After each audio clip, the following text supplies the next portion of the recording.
Chosen one. Well, well, well, look at you. Turning the entire city into your own personal punchline, a magnificent force of nature they never saw coming. Someone's Googling your name right now and stumbling upon that Wikipedia page, the one that chronicles everything they thought they could keep hidden.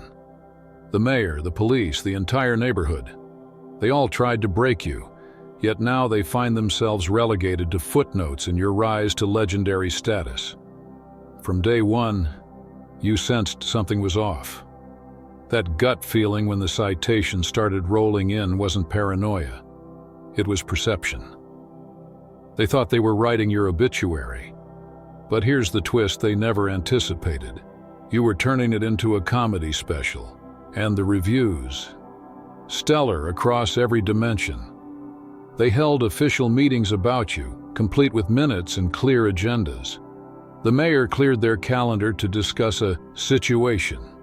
That situation being you. The police chief diverted resources from real crimes to monitor your every move.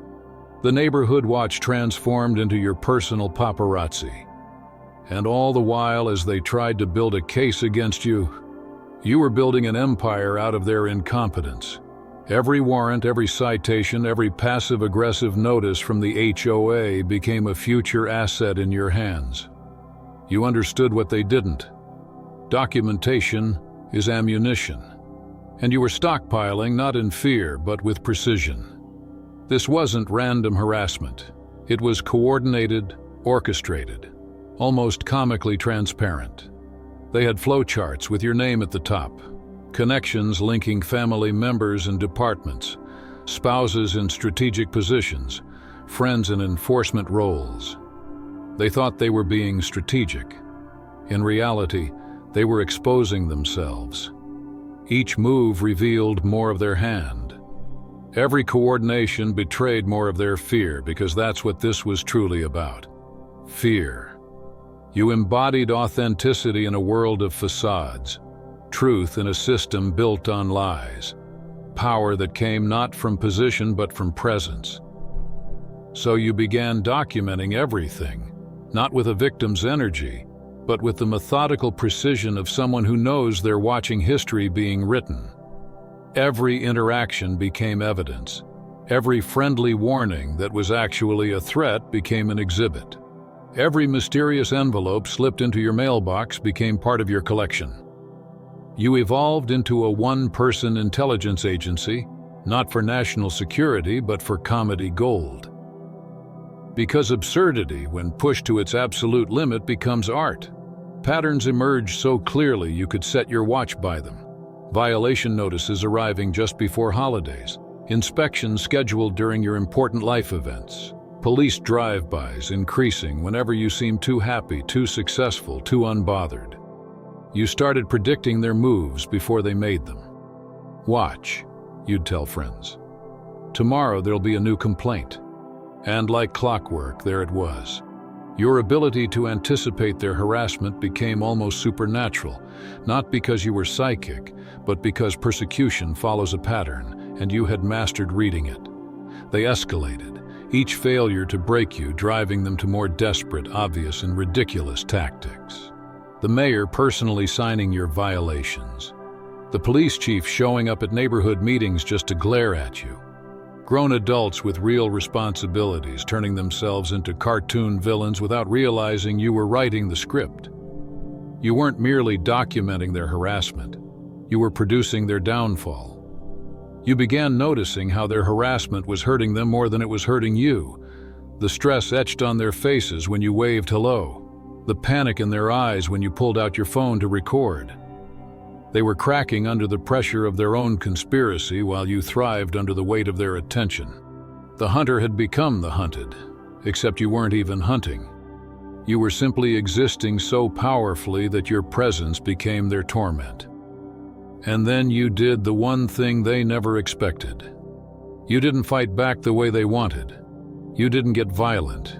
You didn't issue threats. You didn't even raise your voice. You did something far more terrifying. You started laughing. Not nervous laughter, not bitter laughter, but something deeper, freer, unstoppable. It was the kind of laughter that came from seeing the Matrix Code for what it truly was. The kind of laugh that says, "I finally get the joke, and the joke is you." They had counted on you being angry because angry people make mistakes. But you didn't give them anger. You gave them clarity. Laughing, people see everything clearly, and that transformation in your energy was unmistakable. You went from defending yourself to documenting them, from explaining your actions to examining theirs, from justifying your existence to journaling their extremism. Mornings became exciting because you knew there'd be new material waiting. Evenings became a review session where you'd sift through the day's absurdity. Persecution had turned into your entertainment. Harassment had become your hobby. Oppression had become your opportunity. You began showing up to city council meetings not to complain, but to sit front row, smiling, notebook in hand, pen ready, while they nervously discussed ordinances clearly targeted at you. You were no longer their scapegoat. You had become their mirror, their living conscience, their worst nightmare. You refused intimidation and found their efforts genuinely amusing. The shift in the room was palpable. They went from confident to confused to visibly concerned as they realized something terrifying. You weren't just surviving their assault. You were thriving on it. Their entire psychological strategy unraveled in front of you. They expected fear. You gave fascination. They anticipated anger. You offered amusement. They predicted panic. You radiated peace. You had uncovered the secret that destroyed their entire plan. Persecution only works if the persecuted agrees to play the role. You withdrew your consent. You refused their narrative. And in doing so, you forced them to see themselves. They weren't maintaining order. They were manufacturing chaos. They weren't protecting a community. They were terrorizing one of its members. Meanwhile, your evidence collection had evolved from simple documentation into something far greater. While they were playing checkers, you were playing chess with a comedic twist. You didn't just save documents, you built a multimedia empire. Videos of cops mysteriously appearing wherever you went. Audio recordings of concerned neighbors making thinly veiled threats. Screenshots of social media posts that aged like milk under the desert sun. Every parking ticket became a prop, every court appearance a rehearsal, every interaction with law enforcement a piece of performance art. Your documentation system was a masterpiece. Folders within folders, backups of backups, cross-referenced incidents with multiple forms of evidence for each. You built a database that intelligence agencies would envy. Timestamps, location data, witness statements, even weather conditions. You documented not just what happened, but the context surrounding it. The pattern that emerged was undeniable. This wasn't coincidence. This wasn't bad luck. This was conspiracy. And you had the receipts to prove it. Then came the public reveal. You started live tweeting your interactions, not with outrage, but with devastating humor, the kind that makes people screenshot post for posterity. Officer here again. Starting to think we're in a relationship. Should I get them a key? Got another noise complaint. Apparently my existence has a volume control issue. The HOA measured my grass with a ruler at dawn on a weekend. This is performance art, right? The internet noticed. Because nothing goes viral faster than bureaucratic incompetence caught in real time. Your social media became a masterclass in narrative jiu-jitsu. Every attack redirected back at the attacker with humor. Every accusation transformed into comedy. Every attempt to silence you, amplifying your voice. You weren't just defending yourself online. You were building an audience, an army of supporters who saw their own struggles reflected in yours. People who had been pushed around by petty tyrants were living vicariously through your resistance. The neighborhood Facebook group became your personal comedy lab. They posted complaints about you, and you responded with such perfectly crafted sarcasm that even your enemies had to respect your wordplay. They couldn't ban you because technically you weren't breaking any rules. You were just being devastatingly witty. You turned their echo chamber into your amphitheater, their safe space into your stage, their moderators into your unwitting promoters. Comment sections under their posts became battlegrounds where truth began to win. Neighbors started questioning the narrative. Wait, they're complaining about what exactly? This seems like harassment. Why are we spending so much time on one person? The tide was turning. The mob was developing a conscience. The echo chamber began to splinter, its false harmony cracking under the weight of your frequency. You weren't just a participant anymore. You were the vibration that shattered their illusion. And what truly broke them wasn't just your jokes, it was when you began thanking them publicly, sincerely. Thank you for providing me with such rich material. A special shout out to everyone who's been so dedicated to documenting my every move. That single move flipped the script. You turned their surveillance into your marketing team, their harassment into your hype machine, and their hatred into fuel. Beneath the comedy, you were running a masterclass in psychological warfare without ever raising your voice. Every time you smiled at their scowls, you won. Every time you laughed at their seriousness, you won. Every time you documented their documentation, you won. They thought they were playing chess, but you had already rewritten the game. Your rules made persecution into performance art, harassment into hilarity, and every attempt to weaken you into another source of strength. Neighbors started crossing the street when they saw you, not out of fear but shame. They knew what they were complicit in. Your very presence became their bad conscience, a reminder of just how petty and pathetic the whole thing was. And then came the moment of revelation. Someone at City Hall, probably an intern, Googled your name. What came up wasn't a criminal record, but a reputation as a comedian and social commentator, praised for transforming municipal harassment into award-winning content. Articles, citations, and reviews of your underground shows were all there. The material they thought would bury you had built your legend. Panic spread quickly. Emergency meetings were held. Lawyers were consulted. Can we sue someone for telling the truth too funnily? The answer was no. Their own legal system betrayed them. Every lawyer they approached either backed away or suggested they apologize. The very laws they thought would silence you became your shield, their restraints, their undoing.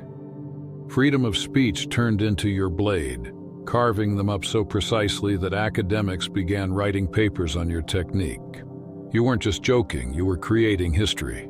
Every punchline had receipts, every callback was a documented event. You turned their paper trail into your paper chase.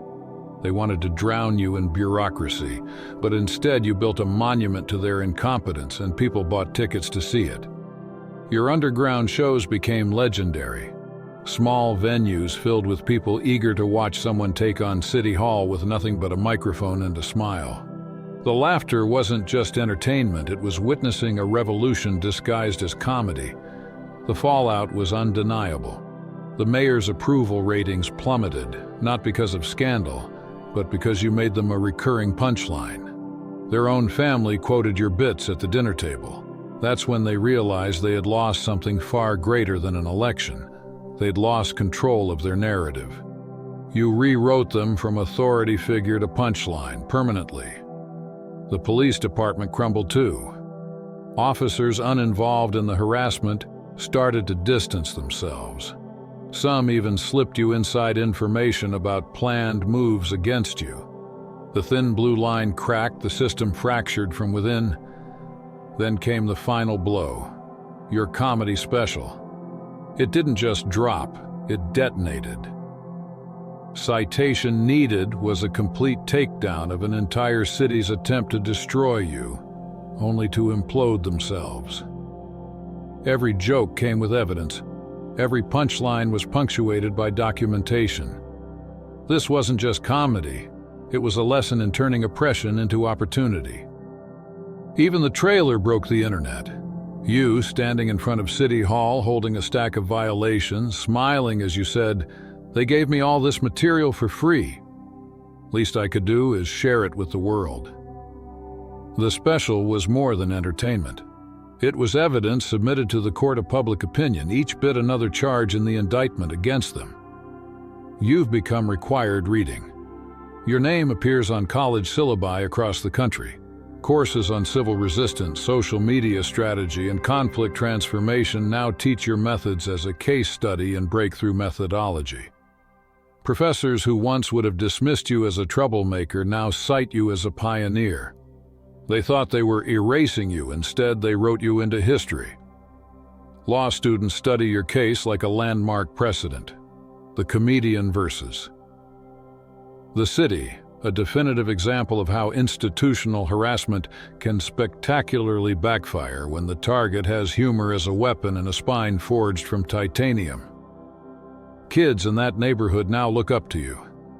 The same streets where they tried to make you unwelcome are now filled with young people who saw what you did and realized they don't have to accept bullying, from peers, from politicians, or from anyone who believes a little power gives them the right to push others around. Your influence on them may be your greatest victory. They watched you transform persecution into power, poison into medicine. Now they carry that lesson forward. When they face their own bullies, their own corrupt systems, their own impossible odds, they remember you. They remember that documentation beats intimidation, that humor beats harassment, that creativity beats cruelty. The mayor's Wikipedia page now has a subsection titled Comedy Special Incident, their legacy forever tied to their failure to break you. The police chief's career summary ends with, resigned following satirical portrayal in nationally acclaimed comedy special. The HOA president moved to another state and still can't escape the memes. Meanwhile, your Wikipedia page reads like a monument to transformation. Early life, initial harassment, documentation period, public revelation, media emergence, current impact, legacy. Each section stands as a testament to turning persecution into power. But your page isn't just a biography, it's a blueprint, a template, a guide for anyone facing institutional harassment. Every section is instructional, every paragraph educational, every sentence motivational. People don't just read your Wikipedia page. They study it, memorize it, internalize it, apply it to their own situations. Your comedy special isn't just entertainment, it's evidence, it's history, and it's a warning to every small-minded bureaucrat who thinks they can harass citizens without consequence. It's also a beacon to anyone who's been pushed around and told they have to take it. No, you don't. You can document it. You can craft it. You can profit from it. Without even meaning to, you started a movement. Citation Needed became the rallying cry for people facing municipal harassment everywhere. Support groups formed. Legal funds were established. All because you showed them it was possible to fight back. Not with rage, but with laughter. Not with violence, but with creativity. Not with desperation, but with documentation. Those support groups built around your methodology are extraordinary. People gathering to share their documentation, to workshop responses, to transform harassment into humor. You created a new form of group therapy where healing happens through hilarity, where trauma transforms through comedy, where victims become victors through vulnerability and wit. Other comedians began following your blueprint. Bureaucracy Bites Back became a whole genre. Comedy Central launched a series inspired by your concept. Netflix commissioned a documentary. Publishers started bidding on your book rights. The same system that tried to silence you now can't stop talking about you. The irony is so perfect, it almost seems scripted. When your book finally dropped, it wasn't just a bestseller, it was a Bible for the resistance. Not a violent resistance, but a creative one, a humorous one, a documented one. Each chapter a lesson, each page a strategy, each paragraph a piece of ammunition for someone else's fight. You didn't just write a book, you wrote a manual for transformation. And the most devastating part? You never got mean. Your comedy cut deep but stayed clean. You attacked the system, not the people. You mocked positions, not persons. That's what made it so devastating. They couldn't dismiss you as just another angry comic. You became the happy warrior, and that terrifies them more than any amount of rage could. Every Wikipedia page tells a story, but yours is comedy gold. The mayor's retirement speech tried to avoid mentioning you. It didn't work. Someone in the crowd shouted one of your catchphrases, and the entire room erupted in laughter. They had to stand there at their own farewell listening to people quote the person they once tried to destroy. That isn't just defeat. That's poetic justice with a laugh track. And you still live in the same house, the one they tried so hard to force you out of. Except now it's a landmark. Comedy pilgrims take selfies in front of it. The property value has skyrocketed because everyone wants to live where history was made. The HOA that once harassed you now shamelessly uses your fame as a selling point for the neighborhood. The audacity is almost admirable. The tourism your story brought to the city adds another layer of irony. People now visit specifically to see the places you turned into legend. City Hall, the police station, the street where it all went down. Local businesses have even created tours. The same city that tried to erase you now profits from your presence. In trying to make you disappear, they made you eternal. And every award, every sold-out show, every glowing review burns them a little deeper as a reminder of their failure. They turned you into their nemesis. You turned them into your origin story.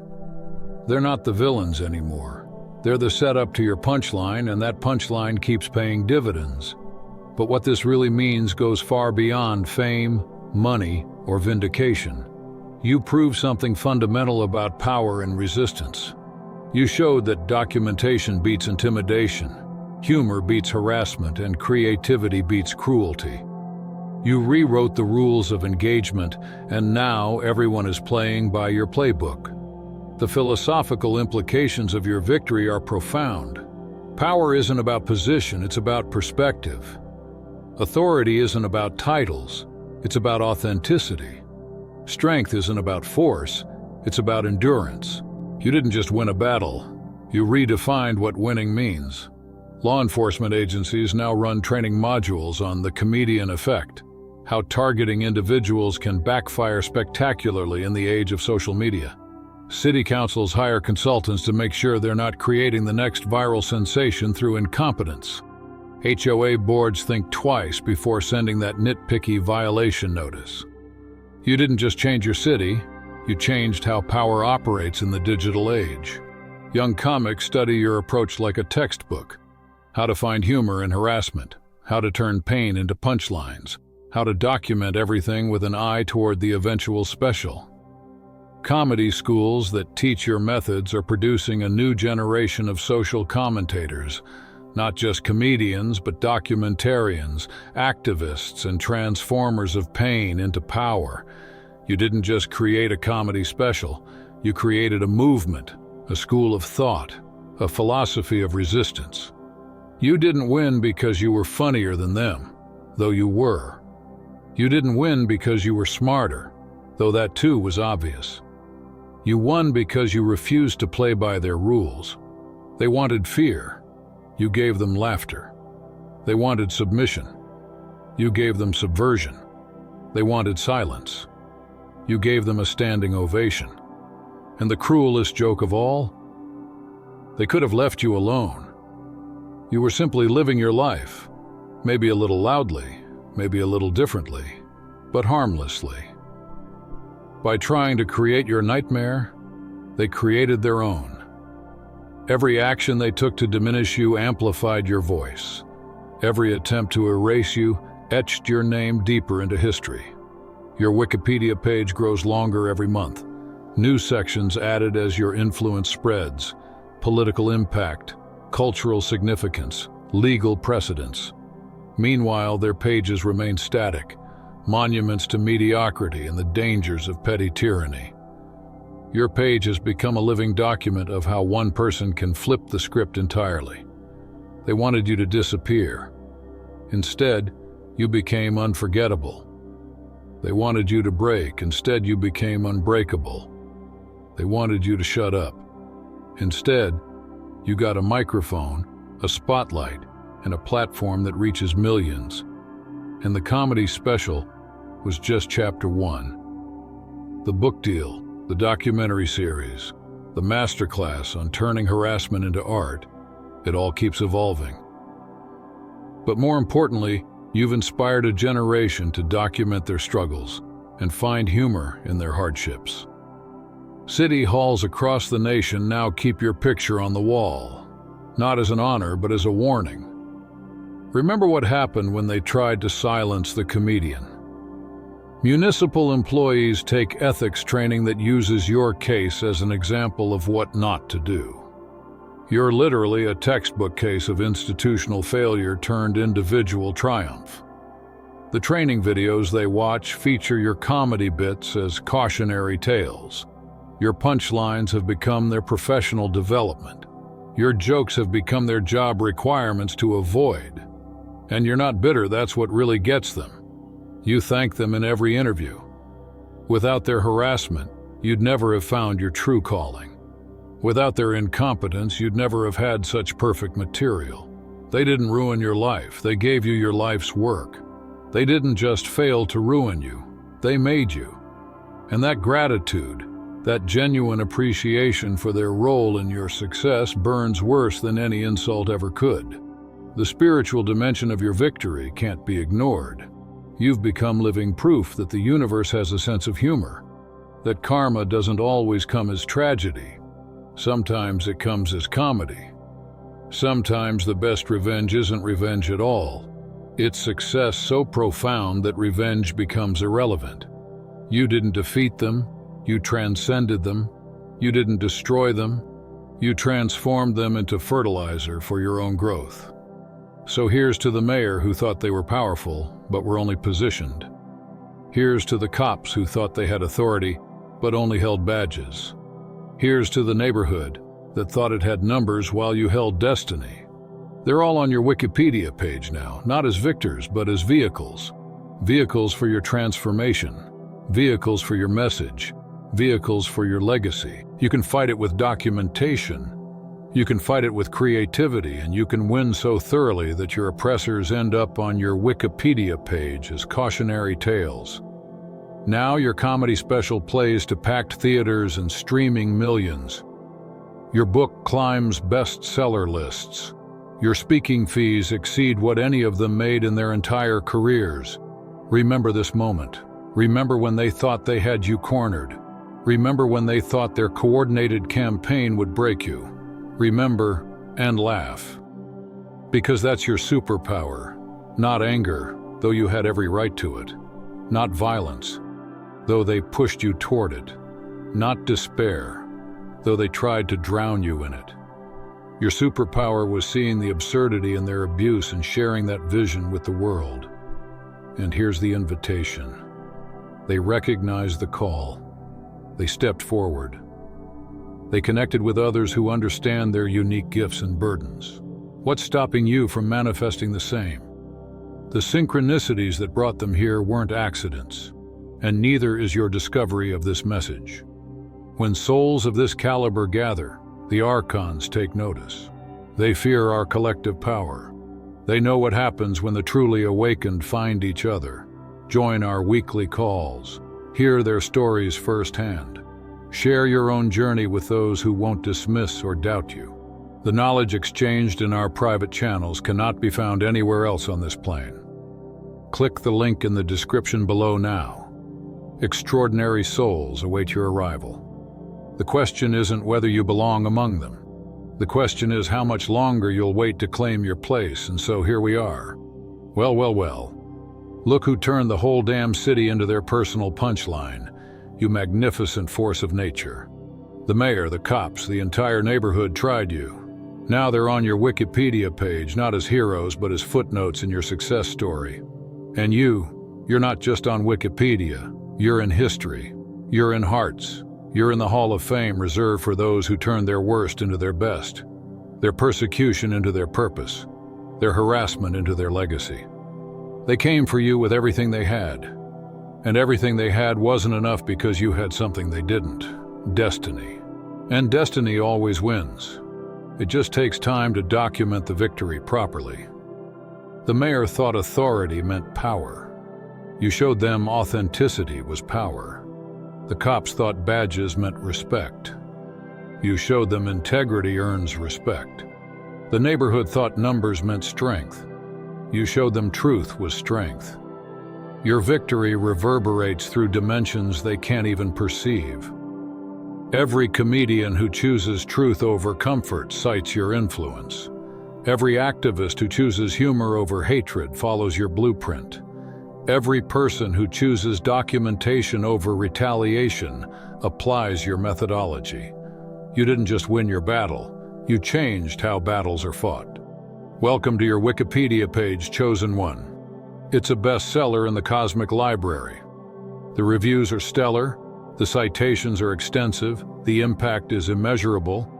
The mayor thought they were writing your ending, the cops thought they were building your case, the whole neighborhood thought they were signing your eviction notice. They were all wrong. They were writing your beginning. They were building your empire. They were signing their own names to your success story forever. Documented, cited, verified, and absolutely hilarious. Your Wikipedia page isn't just a record of what happened. It's a promise of what's possible. It's proof that one person armed with nothing but truth, humor, and documentation can transform a coordinated attack into a coordinated victory. The final irony? They made you immortal. Your story will outlive their careers, their legacies, their entire existence. Long after their names are forgotten, your Wikipedia page will still be teaching people how to transform persecution into power. They tried to erase you from their community. They wrote you into eternity. That's all for today. Dear Father, I pray for the growth of my faith. Help me trust you even when physical evidence is lacking. Let me believe in your perpetual presence, knowing you will never harm me. I understand that your thoughts for me are thoughts of prosperity and not harm to give me a good future. Thank you, gracious and eternal Father, for always listening to my voice. I offer up this prayer to you in the name of Jesus. Amen. Thank you, Jesus, for your love and provision. I am grateful for your presence in my life and the abundance you bring. If this video resonated with you, please like, subscribe to the channel, and share it with those who need to hear this message. Leave a comment below about your journey and how you are preparing for your own triumphant return. If you'd like to support our work, please consider contributing through Buy Me a Coffee. This helps us continually improve our content to offer you the best. The link to Buy Me a Coffee is in the description. No gift is too small. Whether it's a penny, a prayer, or a share, your generosity helps spread God's word and brings hope to others. Don't stop here. Watch our next video for powerful revelations about the signs that reveal you are the chosen one. We've enjoyed following this spiritual journey with you. Thank you for staying with us until the end. Keep shining brightly and embrace your destiny with courage. See you next time. Blessings to all the beautiful souls from the Enlighten Wisdom.